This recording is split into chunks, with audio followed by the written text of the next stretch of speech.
الحمد للہ وکفیٰ وسلام علی عبادہ الذین اصطفیٰ اما بعد۔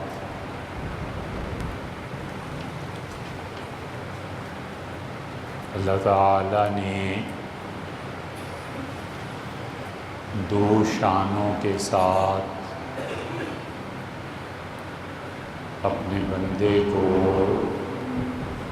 مخاطب فرمایا ہے، اور اللہ کی دونوں شانیں دوسری طرف انسانوں کو حاصل ہیں۔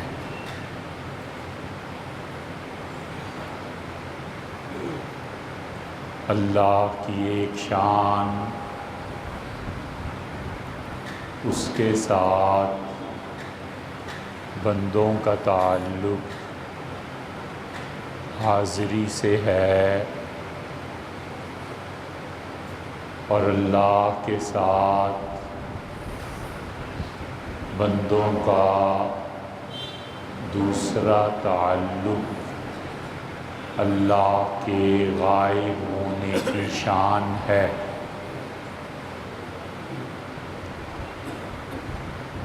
اللہ کی ذات حاضر بھی ہے اور غائب بھی ہے، وہ شاہد بھی ہے اور وہ مشہود بھی۔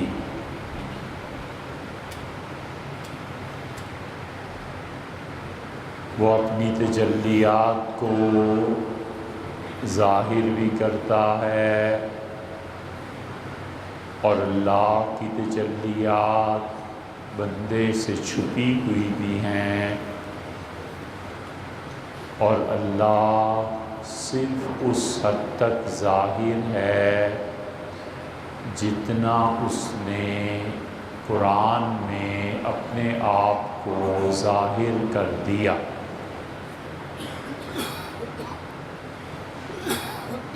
اور اللہ نے جتنا اپنے آپ کو ظاہر نہیں کیا،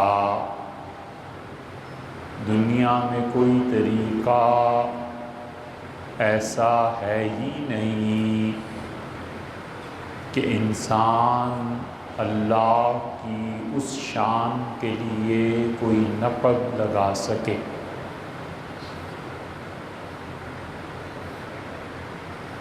اللہ نے جو اپنے آپ کو ظاہر نہیں کیا،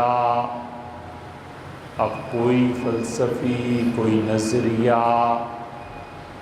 کوئی عارف باللہ، کوئی بڑے سے بڑا آدمی روحانیت کا، اخلاقیات کا، فلسفے کا، کسی بھی علم و فن کا اب اللہ کو معلوم نہیں کر سکتا۔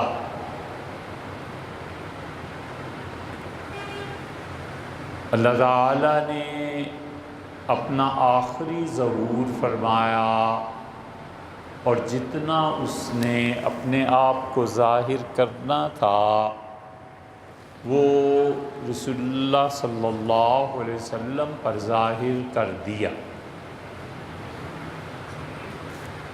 سو اللہ کی معرفت کبھی غیب سے حاصل ہوتی ہے، اور اللہ کی معرفت کبھی حضوری سے حاصل ہوتی ہے۔ اور غیب کا جہان بھی اسی کا ہے، اور شہادت کا جہان بھی اسی کا ہے۔ جن چیزوں کا ادراک ہم نہیں کر سکتے اور ہماری عقل میں سماتی نہیں اور ادھر کی راہ کھلتی نہیں، وہ سب کچھ ان راہوں کو، راستوں کو، حقائق کو، منازل کو، ایک ایک چیز کو جانتا ہے۔ اور جو بندہ شہود کی راہ پر چلتا ہے وہ کس طرح اللہ تک پہنچتا ہے؟ اللہ ایک ایک چیز کو جانتا ہے۔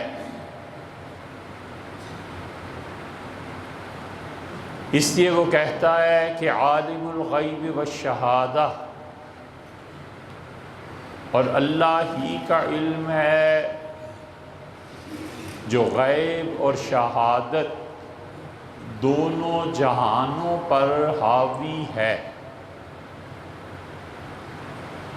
اور اس کا غائب ہونا اب کوئی صورت نہیں ہے کہ اس میں نقب لگایا جائے، اور جو چیز اس نے اوچھل کر دی اس تک رسائی حاصل ہو، اس کے حقائق تو درکنار، اس کی صورت تک بھی رسائی نہیں ہو سکتی۔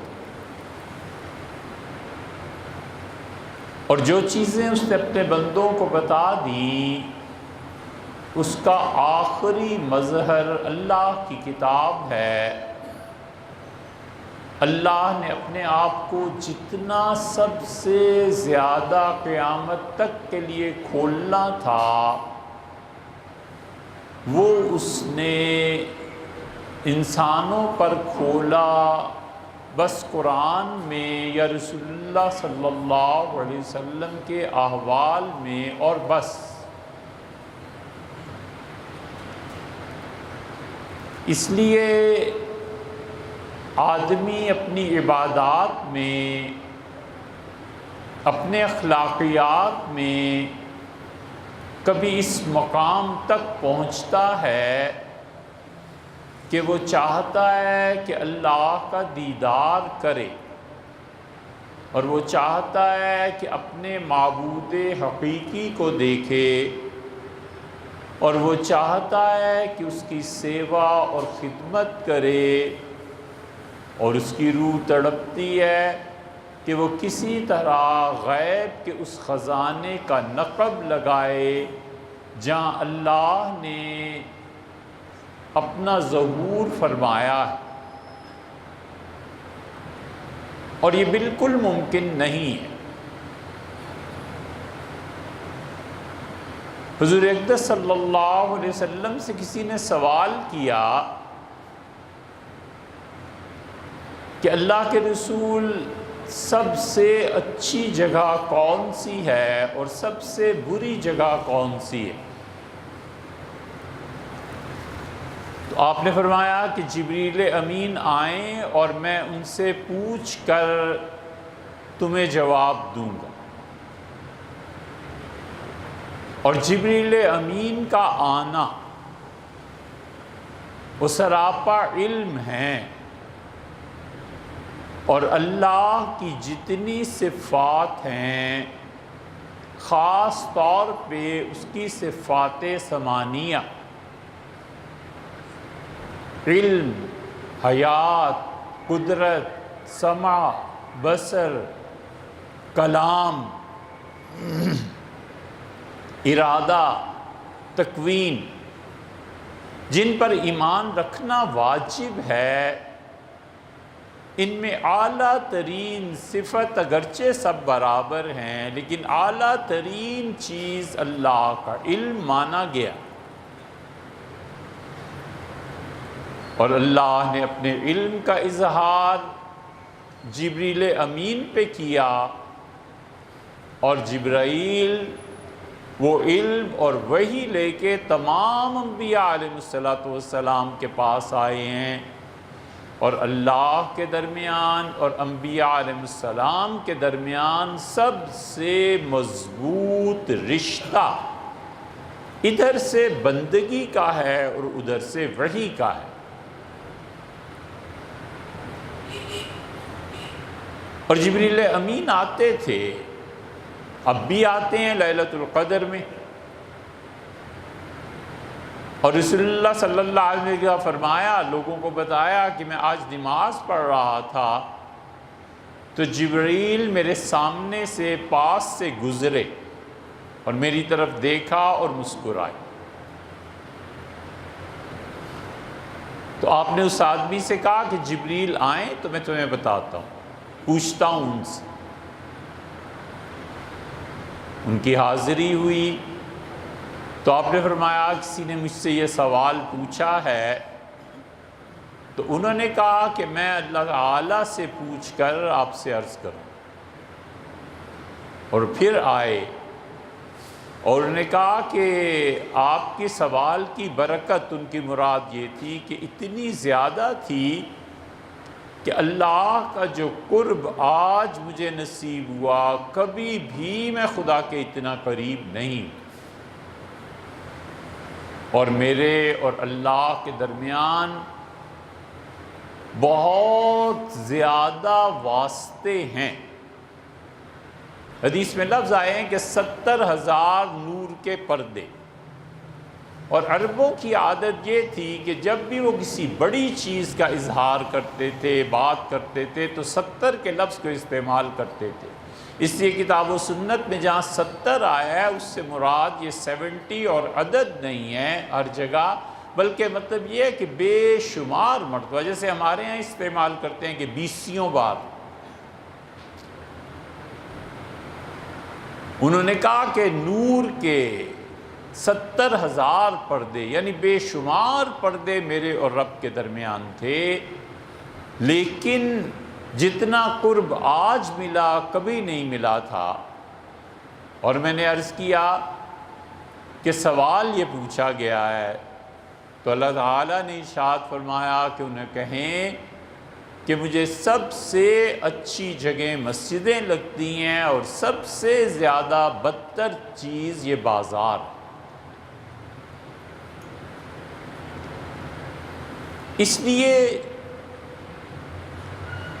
آدمی جو اللہ کا قرب حاصل کرتا ہے اور اللہ کی صفات، علم، ان چیزوں میں پڑھتا ہے، تو اللہ کا قرب دونوں طریقے سے حاصل ہوتا ہے۔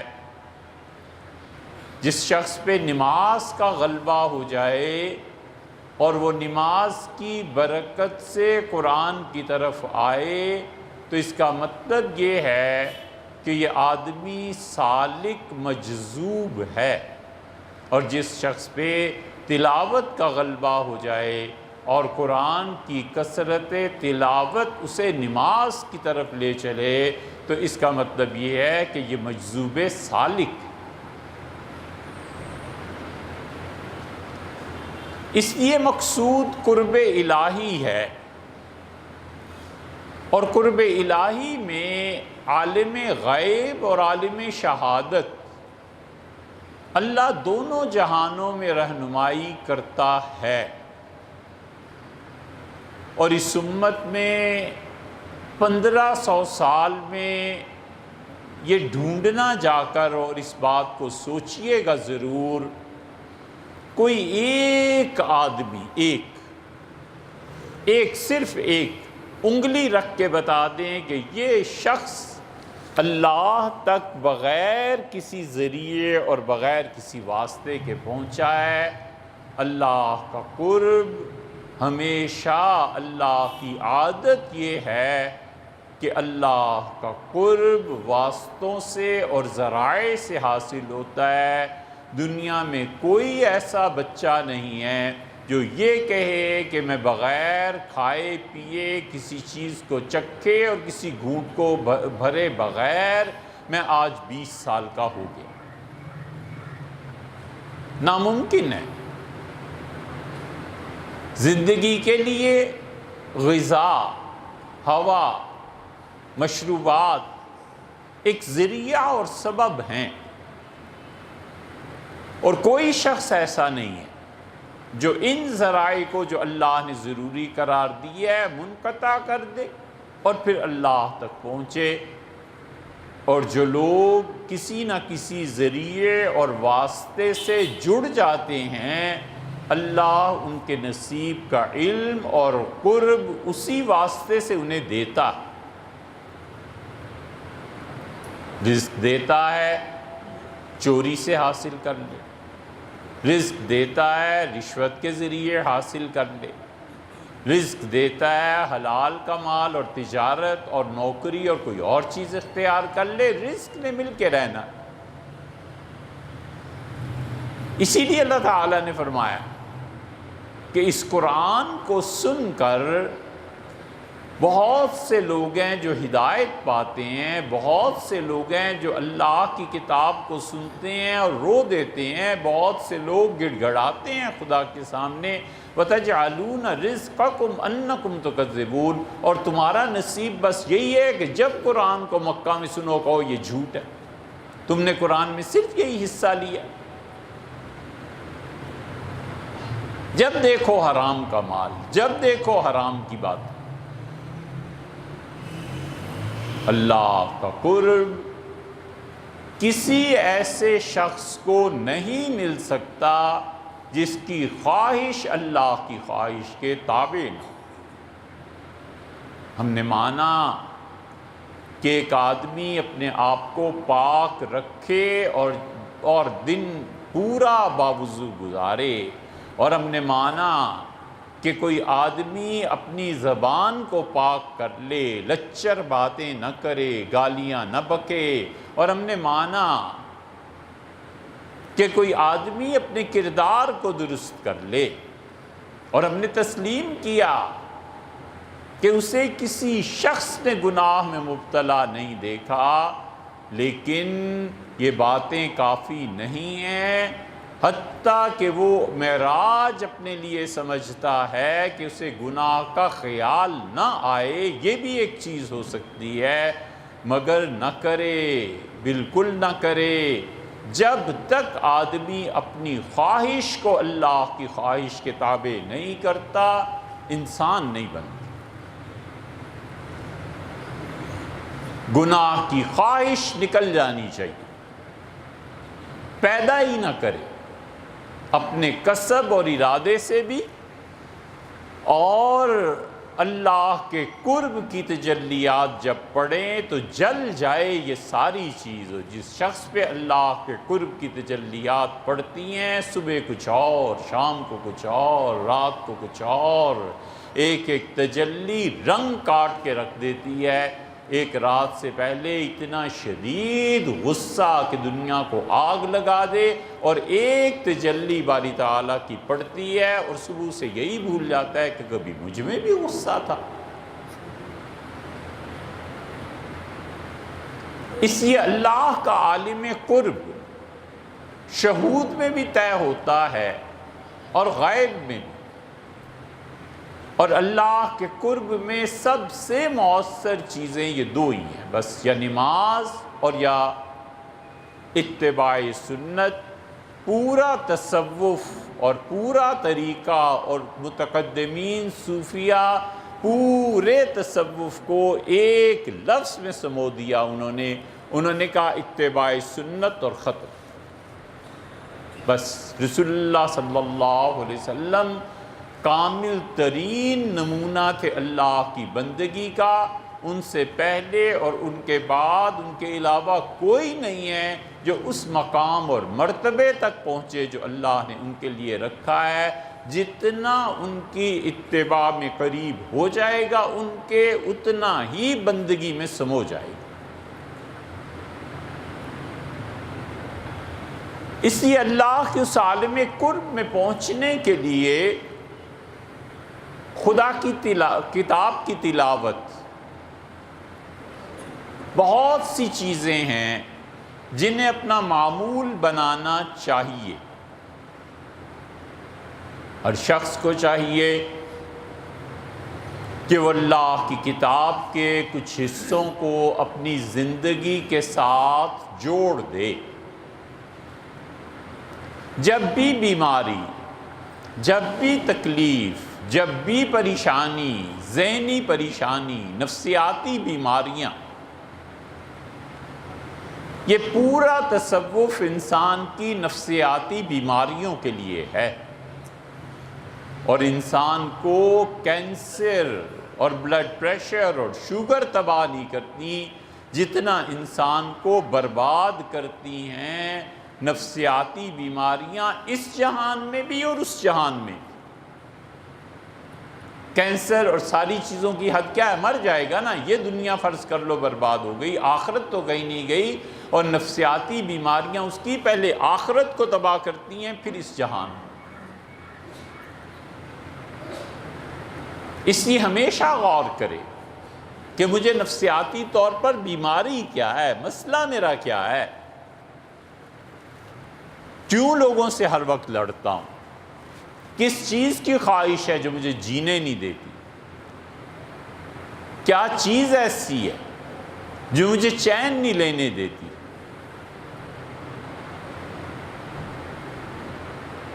اے ذوق کی بے تابی، وہ کیا تیری خواہش تھی.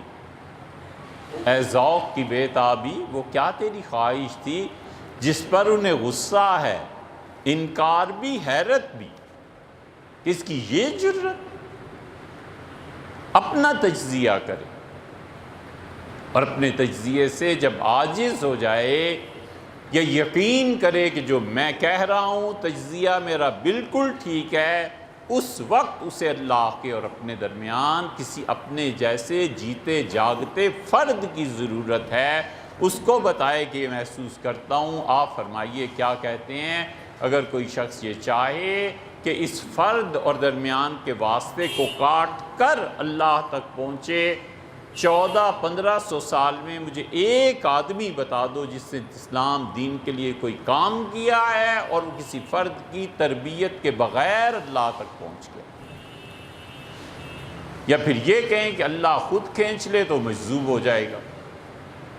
بات ہی ختم، قصہ ہی پٹ گیا. اس لیے یہ سارا تصوف یہ انسان کی نفسیاتی الجھاؤ کو دور کرنے کے لیے ہے. اللہ کی کتاب اسے سکھاتی ہے کہ کوئی نفسیاتی بیماری، کسی چیز کا پریشر جو نفس کو اس کی حدود اور امارگی میں خواہش کی تسکین کی اجازت دیتا ہے، ان سب بیماریوں کے لیے سورہ فاتحہ پڑھتا رہے. حضور اقدس صلی اللہ علیہ وسلم نے فرمایا فیہ شفا، اس فاتحہ میں شفا ہے. سورہ فاتحہ کو پڑھنا، بار بار پڑھنا، پانی اور زمزم پہ دم کر کے پینا، اس نیت سے کہ اللہ مجھے صحت دے دیں، اللہ مجھے تندرستی دے دیں، بہت مؤثر علاج ہے. زمزم سے بہتر پانی تو جنت میں بھی نہیں ہے. اس لیے کہ حضور اقدس صلی اللہ علیہ وسلم کا دل وہ پہلے بھی پاک تھا، مزید اس میں اضافے کے لیے زمزم کا پانی استعمال کیا گیا. اس کا مطلب یہ ہے کہ جبریل امین ساری چیزیں وہاں سے لے آئے تھے، لگے ہاتھوں پانی بھی لے آتے، وہاں پانی ایسا تھا ہی نہیں. زمزم جنت کے پانی سے بھی افضل ہے. اس میں سورہ فاتحہ کا پڑھنا نور علی نور. ہمیشہ اللہ کی کتاب کی ایک سورت روزانہ رات کو سونے سے پہلے پڑھ لے، عشاء کے بعد پڑھ لے. ایک سورہ کافرون، حضور اقدس صلی اللہ علیہ وسلم نے فرمایا جو روزانہ رات کو سورہ پڑھتا ہے قل یا ایھا الکافرون، آپ نے فرمایا تم جانتے نہیں ہو براءۃ من الشرک، یہ شرک سے پوری طرح بیزاری کا اظہار ہے کہ اللہ میں بیزار ہوں اس عمل سے. یہ نہیں ہو سکتا کہ کوئی آدمی شرک بھی کرے اور پھر ہم اس کے ساتھ چمٹے بھی رہیں. کوئی غیرت رہ گئی ہے؟ خدا کی توحید آخر کس دن کام آئے گی؟